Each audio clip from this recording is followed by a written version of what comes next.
சிங்கப்பெண்ணே சிங்கப்பெண்ணே ஆனினமே உன்னை வணங்குமே, நன்றி கடன் தீர்ப்பதற்கு கருவிலே உன்னை ஏந்துமே.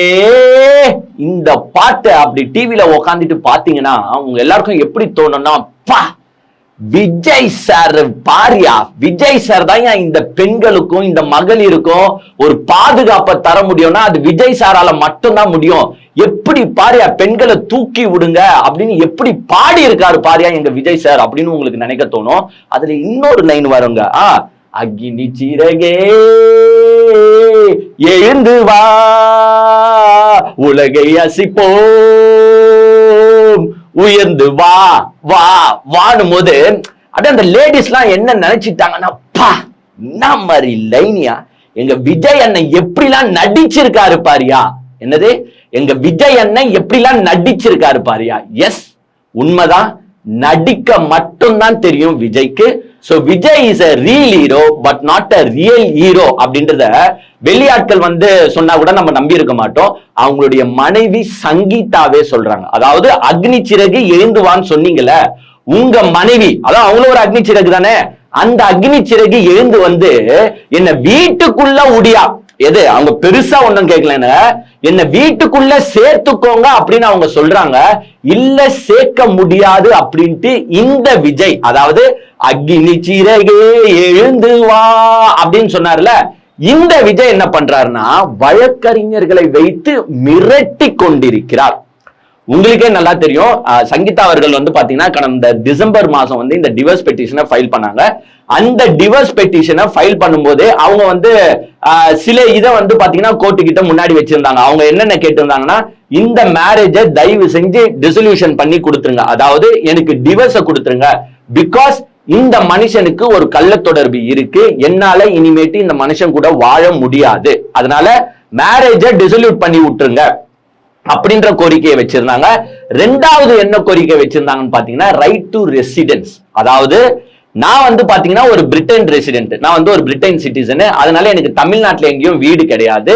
என்னுடைய மேட்ரிமோனியல் வீடு, அதாவது அவங்க கல்யாணமாகி அந்த வீட்டுல தான் இருந்திருக்காங்க, அந்த வீட்டுல நான் வசிப்பதற்கு எனக்கு நீங்க உரிமையை வாங்கி தரணும். அதாவது அட்லீஸ்ட் இந்த கேஸ் முடிகிற வரைக்குமாச்சு அந்த வீட்டுல நான் தங்கணும். சரி, வேற எங்க தங்குவாங்க அவங்க?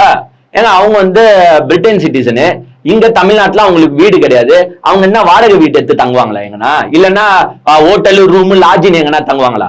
தனக்கு எங்க கல்யாணம் ஆகி எந்த வீட்டுல இருந்தாங்களோ அந்த வீட்டுல தங்குறது தானே அவங்களுடைய உரிமை. உரிமையா கிடையாதா? ஒரு பெண்ணுக்கு அதுதானே உரிமை. அந்த உரிமையை நீங்க தயவு செஞ்சு வாங்கி தரணும். யாருக்கிட்ட இருந்து?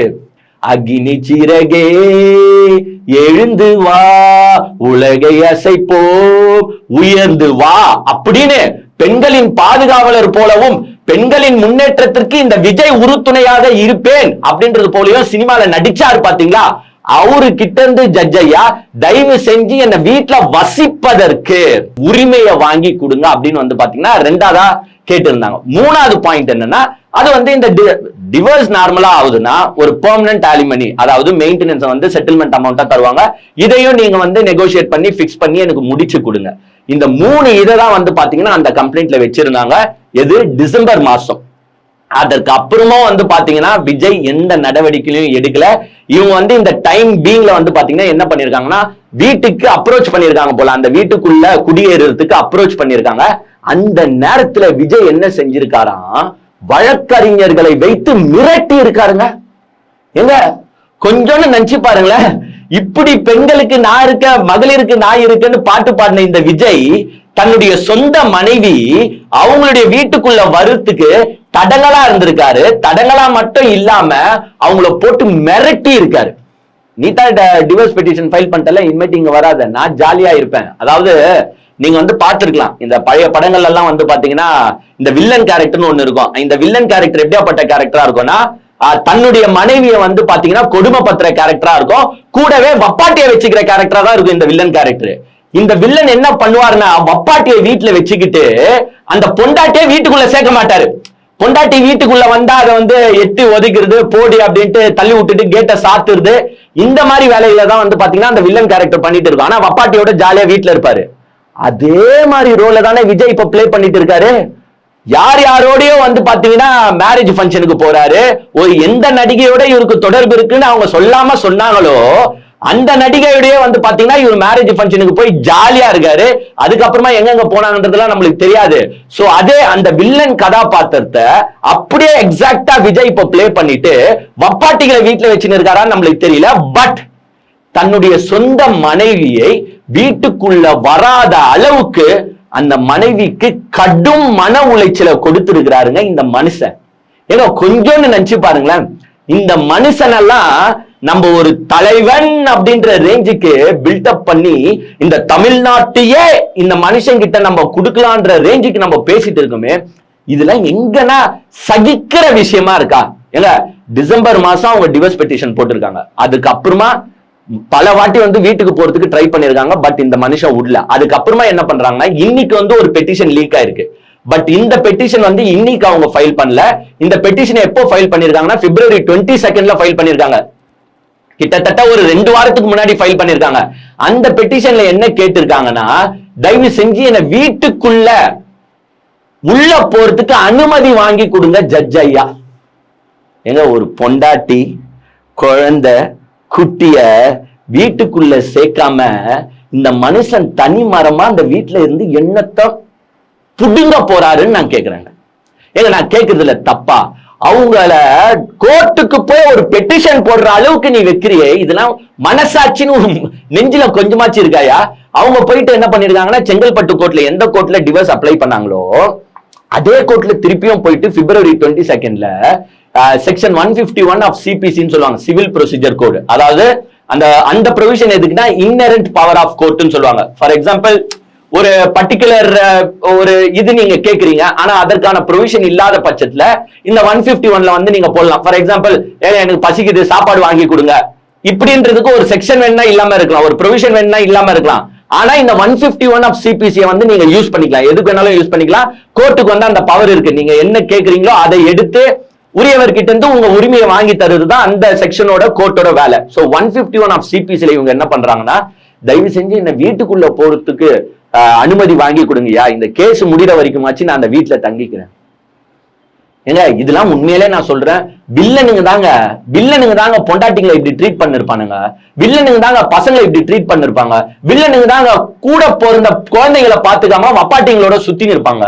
இத நீங்க பண்ணிட்டு இருக்கீங்களே மிஸ்டர் விஜய். அப்ப நாங்க வந்து இது விஜய் சாரோட பர்சனல் வாழ்க்கைன்னு கேட்காம இருக்கலாம். எங்களுக்கும் இதை பேசுறதுக்கு வந்து இன்ட்ரெஸ்டே கிடையாது. பட் நீங்க அரசியல் தலைவரா இருக்கீங்களே, நாளைக்கு உங்களை பார்த்துட்டு பல பேர் எஞ்சி வருவான். அவனும் என்ன பண்ணுவானா, தன்னுடைய மனைவி கிட்ட சண்டையை போடுவான், இன்னொரு வப்பாட்டியை வச்சுப்பான், மனைவியை வந்து வீட்டுக்குள்ள விட மாட்டான்.